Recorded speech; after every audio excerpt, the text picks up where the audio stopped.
மனித இனத்தின் பண்பு தவறாத தமிழ் பிள்ளைகள் அனைவருக்கும், நீங்கள் பார்க்கின்ற இந்த மரத்தின் பெயர் கருவேல மரம். இந்த மரமானது பெருந்தலைவர் காமராஜர் அவர்கள் ஆட்சியில் இருந்தபோது மரம் நடும் திட்டத்தின் மூலம், விமானங்கள் மூலம் இதன் விதையானது தமிழகத்தில் தூவப்பட்டது. குறிப்பாக இந்த மரங்களானது அனைத்தும் தென் தமிழகத்தில்தான் அனைத்தும் வளர்ந்து இன்று பல்வேறு பிரச்சனைகளை ஏற்படுத்தி வருகின்றன.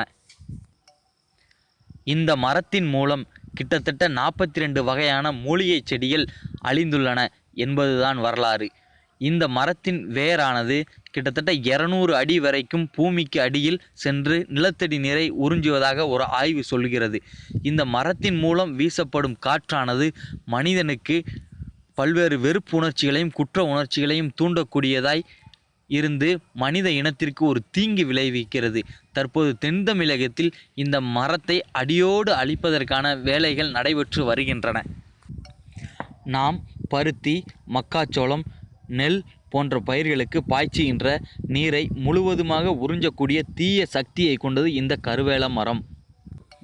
இந்த கருவேல மரத்தின் வேரானது நிலத்தடி நீரை உறிஞ்சுவது மட்டுமல்லாது நிலத்தில் உள்ள அனைத்து சத்துக்களையும் உறிஞ்சுவதோடு இதன் மூலம் நிலமானது விரிசல் போன்ற ஏற்படுகிறது. நாம் இனி வருகின்ற நம்முடைய அடுத்த தலைமுறைக்கு சொத்து சேர்த்து வைக்க வேண்டும் அல்லது ஏதாவது ஒன்றை சேர்த்து வைக்க வேண்டும் என்றால் இந்த கருவேல மரத்தை அடியோடு அழிப்பதால் மட்டுமே அது சாத்தியமாகும். இல்லை என்றால் நம்முடைய அடுத்த தலைமுறை வறுமையின் கோரப்பிடியில் சிக்கி தவிக்கும் என்பதே நிதர்சனமான உண்மை. தற்போது தென் மாவட்டத்தில் இந்த கருவேல மரங்களை அனைத்தையும் அழிப்பதற்கான வேலைகள் நடைபெற்று வருகின்றது.